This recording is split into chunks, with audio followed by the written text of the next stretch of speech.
తెలంగాణ మొత్తం ఎక్కడ చూసినా హైడ్రా కూలగొట్టడము, మొత్తం ఎక్కడ చూసినా గొడవలు అయితే జరుగుతుంది. ఫస్ట్ నుంచి మొత్తుకుంటున్నాను, ఇప్పటికైనా సరే ప్రాపర్టీ తీసుకునేటప్పుడు కన్సల్టెంట్ని మీట్ అవ్వండి, ప్రాపర్టీ క్లియరెన్స్ అనేది తీసుకోండి, లీగల్ అడ్వైస్ అనేది తీసుకోండి.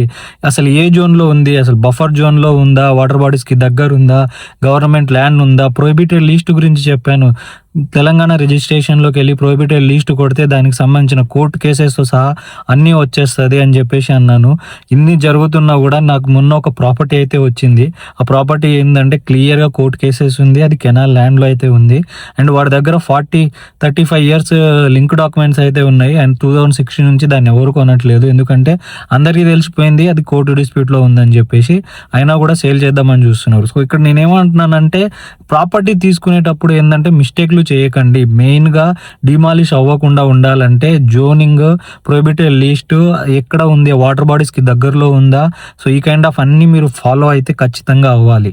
ఇలా ఫాలో అయితే మాత్రం మీకు ఎటువంటి ఇబ్బందులు ఉండదు. లేకపోతే మీ ప్రాపర్టీ ఏ రోజుకైనా 10 years తర్వాత అయినా మీ దగ్గర డాక్యుమెంటేషన్ ఉన్నా కూడా డిమాలిష్ చేస్తామని నోటీసులో అయితే వస్తుంది. లేకుంటే ఫ్యూచర్ ఎక్స్టెన్షన్ కోసం కూడా పోతూ ఉంటుంది అన్నట్టు. ఇప్పుడు ఎలా అవుతుంది చూస్తున్నారు కదా తెలంగాణలో. సో ఇలాంటి మంచి ఇన్ఫర్మేషన్ కోసం మన ఛానల్ని ఫాలో అవ్వండి. Thank you.